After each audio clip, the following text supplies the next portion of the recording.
emphasize fit, friendly, and feminine. 3 Fs. I value a good listener. Yes. I value that they can provide good conversation, be it physically or through texting. God, we hate dry texters, man. And then the second one would be that that person must have good values. In the olden days, there's a thing called love at first sight. In Gen Z, there's no love at first sight. It's more love at first device. Agata and Juni. Yes. welcome to Wise Our Talks. Last week, I found them fighting with each other at an event. Wait a minute, they both look so young and enterprising and charming. Why are they fighting? They belong to different generations. She is from Generation Z and he's from... What generation are you in? I'm from Millennials, of course. Wow. Let's move to the topic.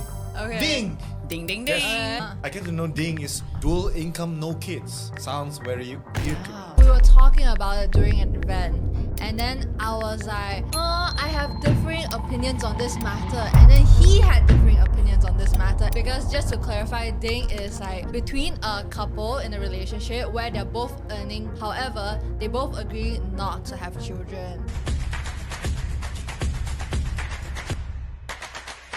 Hello, Wise House. Today's episode is brought to you by Mevrik, the ultimate AI-powered platform for customer support and engagement. With Mevrik, you can manage all your customer conversations from one place, whether it's Facebook, Instagram, WhatsApp, Messenger, email, or more. And here's something special for Wise Owl Talks audience. Click on the link in the description and use the promo code WISE20 at checkout to get 20% off your subscription. It's exclusive for Wise Owl Talk subscribers, so don't miss out. Boost your customer experience with Mevrik AI today. Why so? Why so? Yeah. It's because it's just a new thing right now. Like, we don't really have to have kids. That is the general consensus right now. And I believe that DINK couples should have their freedom to do so. And Juni disagree. Why do you disagree with Juni? Because you're making your ancestor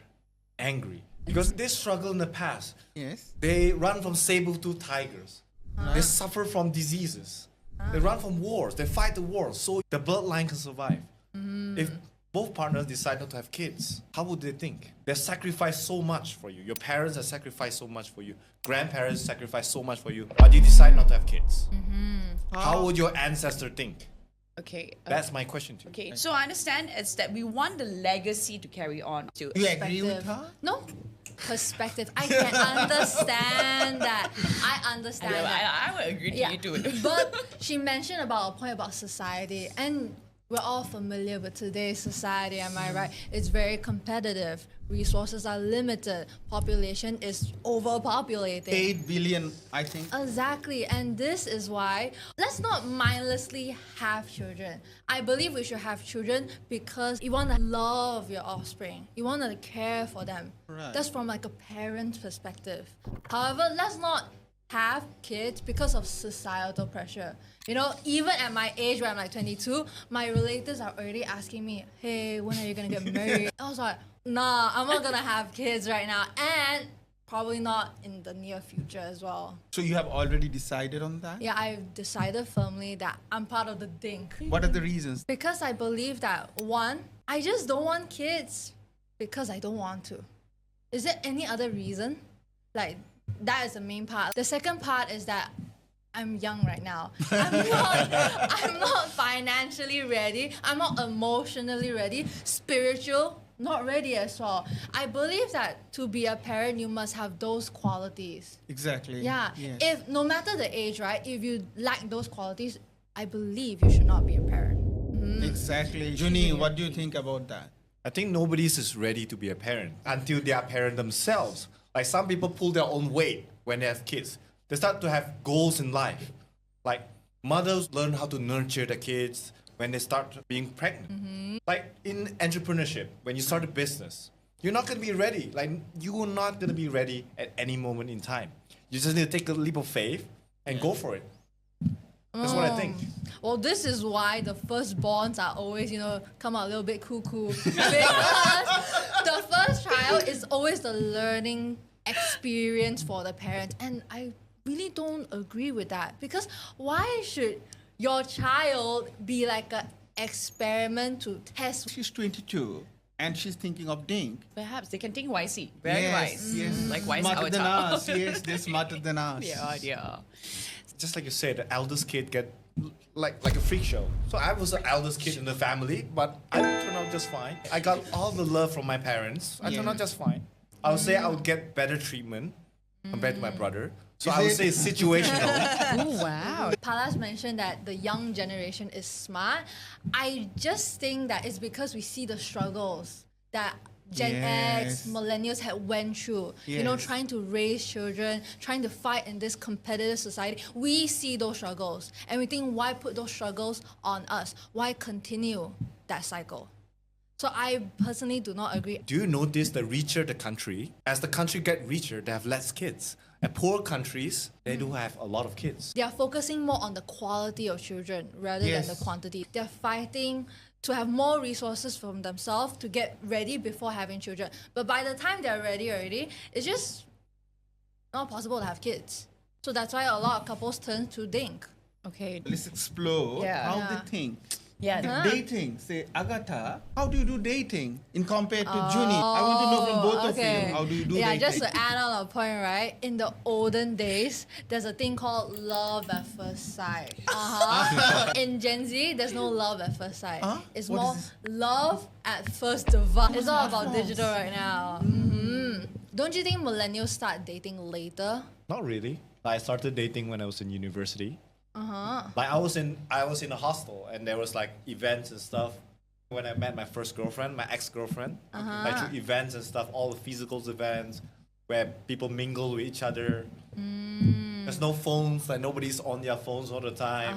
We were just playing games. Well, he said that he doesn't think that it's starting late, but to us, it's very late. Because Gen Z, from what I noticed, we're starting dating around like middle school. He's a late bloomer. But let me just tell you that, Palaj. Yes. Even though I was not Gen Z then, I dated when I was 14 years old. Oh, you are exceptional. That's why you're Miss Global Malaysia. I had my first girlfriend when I was in university. And some of my classmates had them when they were like teenagers. I see. But you mentioned that you met through physical events. Yes. That's quite different from Gen Z's. At a classroom setting or event, we'll see that person, oh, like, hey, I think you're very cute. And then I'll get like sunshine socials from like her mutual friends. And then I'm gonna comment and make sure she notices me. That's how. Noticeable. Yeah. Right. And that's our like first step through social media. I was thinking, if you don't have kids, can you replace animals with kids? I firmly believe so. Okay, during recent years, kindergartens are like slowly closing down. Is it?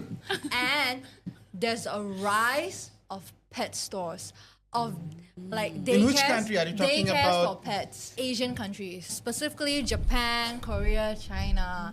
And then slowly, it's gonna be a trend right now where pets are gonna be the new children.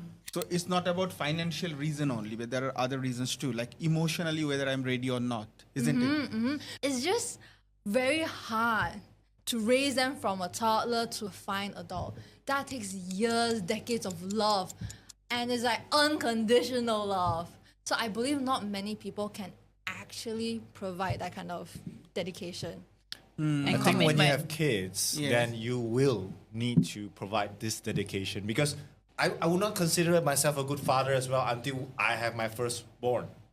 Like I will not learn about all those things like parenting. So do you think you need kids so that they can take care of you at your old age? Of course, That's the reason? of course. Like having a family, having grandkids, the best thing in life. Because they will Best. take care of you. I will not assume they will take care of me, but I will pass down my good values to them, and hopefully they will take care of me in the future. Just like how I'm gonna take care of my parents. What do you think? Well, okay, not representing Juni's point. I'm just saying a lot of adults and parents, they have children because they want someone to take care of them in their Yes. elderly years.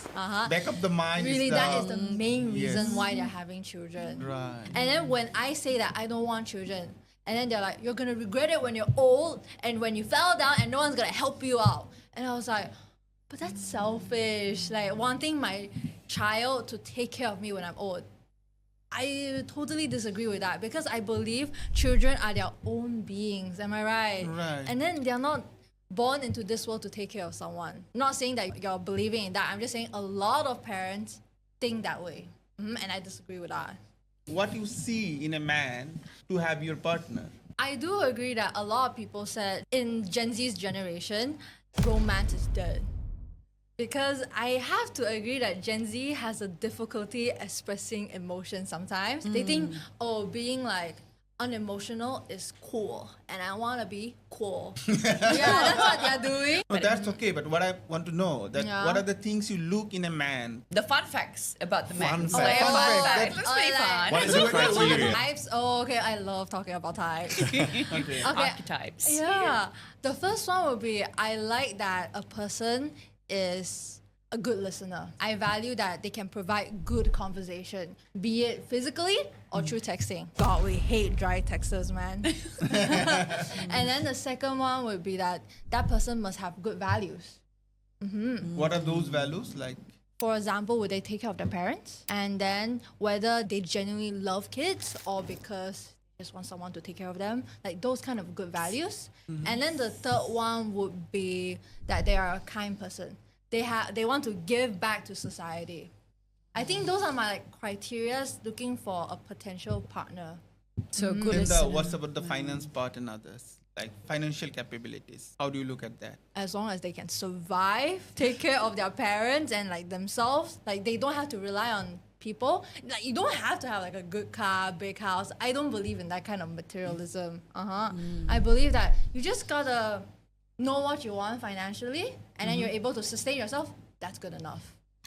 Main criteria is he should be a good person, like good listener and all yes. that qualities. Yeah. I think these Gen Zs are smart these days, man. Yeah. They Yes. really outsmart us. And I don't want to say that we're outsmarting people. It's because we see No, millennials you are and Gen really Zs. outsmarting us. Really outsmarting us. So, Juni, what are the priorities you have? If you try to find a partner, what are the criteria? So for me, if I'm looking for a partner, Yes. I'll prioritize fit, friendly, and feminine. 3 Fs. nice. I What love are, that. why so? Fit, she have to look good. Okay. She have to take care of her body. Like I take care of my body, so I would expect my potential partner to look Okay. good as well. To Okay.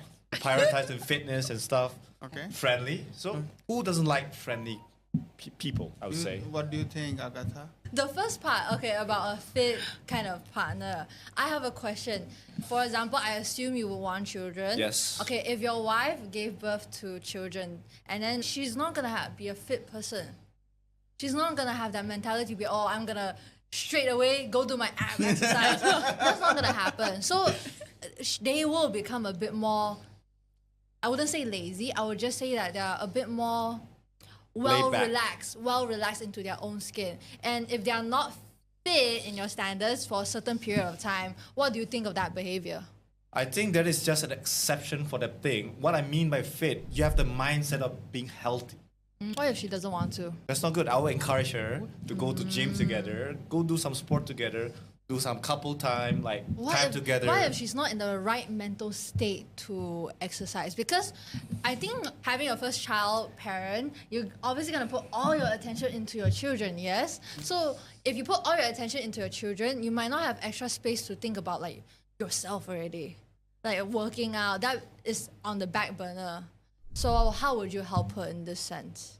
Probably I would create a meal plan for her because getting fit, 90% is from the kitchen. Probably I can cook for her. Getting fit is about what you eat. It's not about how We much got it. exercise you do. Thing happened is because there's too much distraction going on in life. There's social media. You're chasing like luxury stuff. You're thinking about holidays two times or 3 times in a year. You have the finance. You just need to cut down maybe to one local holiday or like Southeast Asia holiday. Oh, I understand your point. So just cut it down. There's a can lot have of kids. people saying that DINK couples are only focusing on their personal freedom and pleasure. That's what a lot of people are assuming that. Because there's a thing called hedonism, where it's someone's belief to put happiness and pleasure as the most important thing in their life, which explains what you said about the excessive traveling, the luxury purchase, whatever. Okay, I don't advocate for hedonism, but I think you're generalizing hedonism with Yes. dual income, no Right. kids. Yes. Because you're generalizing that, and I can generalize that not all parents are actually ready to be parents, okay? You're generalizing that, oh, if you're a parent, you automatically learn how to love, how to nurture, how to provide.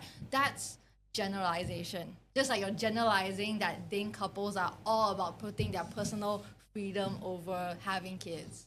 Juni, we want you to have 20 kids. Yeah, come on, If I would have the finance to afford 20 kids, why not? Why not? Why not? Why not? Wow. Don't you think there'll be like neglect? Because like you can't put all of your love into every single child. If I'm rich as Elon Musk, like Elon Musk have a lot of kids, like the founder of Telegrams have a lot of kids. If I have the finance to do it, why not? I could hire a lot of people. You can hire someone, like you can hire a babysitter.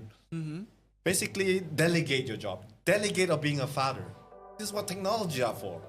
I think it Here- would be endless the way they're debating. Rather, we ask our viewers, they should come up with their comments, Actually, their I views on think that would be a really great idea. Please, if you have any other extra suggestion, perhaps, or probably Leave a comment below. a comment below. All right. Interpret with us. Yes. Why our our toss? toss?